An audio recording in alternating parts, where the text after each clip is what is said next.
알다시피 이 세상에 완벽한 사람은 없습니다. 트럼프는 완벽한 사람이 아닐 수도 있습니다. 여러분이 더 잘 알 것입니다.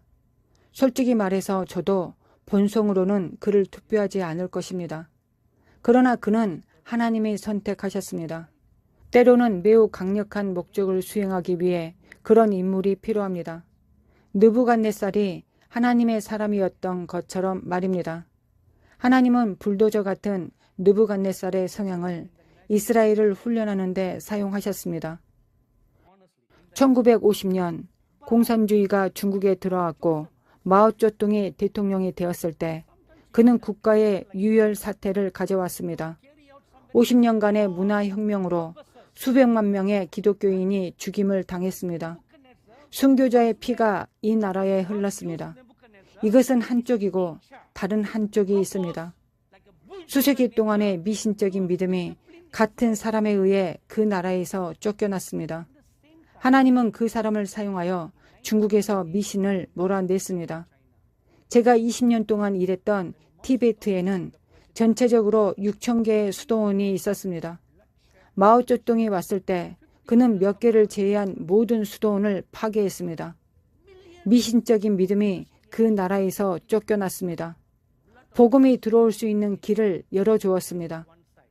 하나님은 일부 불의한 사람들을 사용하십니다. 여러분은 알지 못합니다. 아마도 시끄러운 사람이고 그의 입이 현란할 수도 있습니다. 그것이 그의 단점일 수도 있지만 그가 하나님의 가치관을 가지고 있다면요. 누가 교회에서 완벽한 성도인지 말해보십시오. 아무도 없습니다. 여러분도 완벽하지 않는데 왜 그 사람을 비난합니까? 2020년 선거에 있었을 때 저는 온라인 성경 수업에서 트럼프에게 투표하는 것에 대해 이야기했습니다.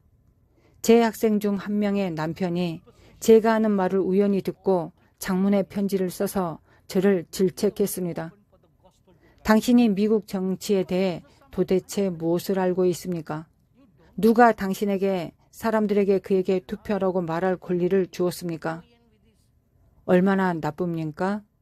그는 기독교인입니다. 모든 복음주의 교회가 트럼프에게 투표하지 않기로 선택했다는 걸 아십니까? 누가 몰락을 가져왔나요? 투표 기계 조작이 아닙니다. 트럼프도 그 점에서 잘못했습니다. 교회가 잘못했습니다. 여러분이 잘못된 사람을 투표하기로 선택했기 때문입니다. 다윗 왕은 하나님의 마음을 가진 사람입니다. 동의하시죠? 동시에 그는 간음한 사람입니다. 그보다 더 나쁜 것은 무고한 사람을 계략을 꾸며 죽였습니다. 그런데 하나님이 그를 보시고 내 마음에 합한 사람이라고 말씀하셨습니다. 이 모든 일이 있은 후에도 말입니다. 왜입니까? 그것은 그의 육신의 행위였습니다.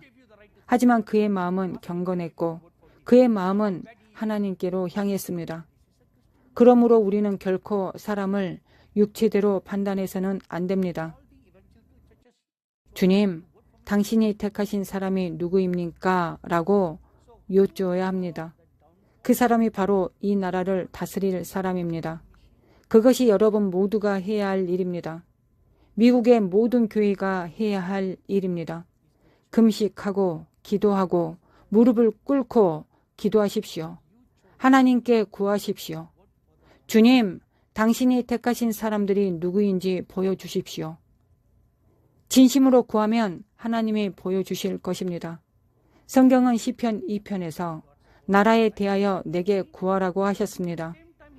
여러분의 나라에 대해 구하면 반드시 보여주실 것입니다. 다섯째, 미국 50개 주를 다스리는 주님의 천사들이 오늘 여기에 이 가운데 있습니다. 손뼉치지 마십시오. 여러분이 외칠 것은 아무것도 없습니다. 그들은 여러분을 위해 온 것이 아니기 때문입니다. 그들은 이 집회에서 하나님이 말씀하시는 것을 듣기 위해 왔습니다. 그들이 이 말씀을 50개 주 전체에 전할 것이기 때문입니다. 미국 50개 주를 다스리는 주님의 천사들은 여러분이 무엇을 결정할 것인지 보기 위해 이 자리에 있습니다. 들어보십시오. 이제 듣고 그들은 미국에 대한 하나님의 심판을 어떻게 집행할지 결정할 것입니다. 왜 지금은 손뼉을 치지 않습니까? 앞서 제가 주님의 천사들이라고 말했을 때 손뼉을 치고 싶었을 것입니다. 그런데 왜 지금은 손뼉을 치지 않습니까?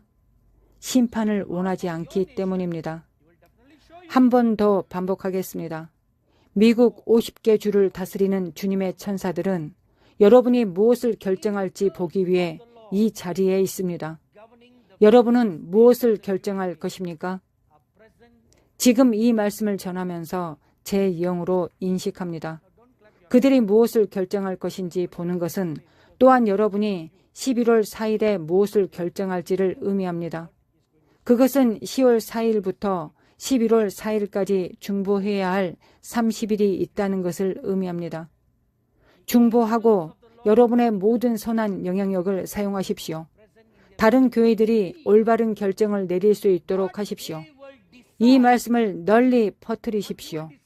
그들이 무엇을 결정할지 보고 천사들은 하나님의 심판을 어떻게 집행할 것인지를 결정할 것입니다. 요한계시록 7장 1절과 2절에서 이에 대한 성경적 이해를 하나 들어보겠습니다. 땅 네 모서리에 서 있는 네 천사가 땅의 사방의 바람을 붙잡고 있습니다. 왜입니까? 그것은 역경의 바람, 심판의 바람입니다. 그들은 언제 이 바람을 풀어야 할지 보며 붙잡고 있습니다. 그때 동쪽에서 다른 강력한 천사가 일어나서 그들에게 말합니다. 놓지 말라. 지금은 아니다. 우리가 하나님의 종들에게 인치기까지 기다리라. 그들이 때를 정하기 위해 기다릴 것입니다. 이것은 여러분의 나라에 곧 일어날 일에 대해 전하는 주님의 말씀입니다. 한 번 더 반복하겠습니다. 아버지께서 여러분에게 4년 더 유예 기간을 주시는 것을 기뻐하십니다. 영 안에서의 안식, 진정한 번영, 기쁨을 의미합니다. 어떤 것과 같습니까? 로데 웨이드, 법이 뒤집혔습니다. 어떤 대통령이 그렇게 했습니까? 미국 대사관을 텔아비브에서 예루살렘으로 옮겼습니다. 어떤 대통령이 그렇게 했습니까? 하나님이 트럼프를 사용하셨습니다. 그는 마치 예루살렘 성벽을 쌓은 고리스와 같습니다. 그에게 결점이 있을 수 있습니다. 결점이 없는 사람이 어디 있습니까? 저는 겸손히 여러분이 하나님의 편에 서기를 촉구합니다. 하나님의 편에 서십시오. 아멘.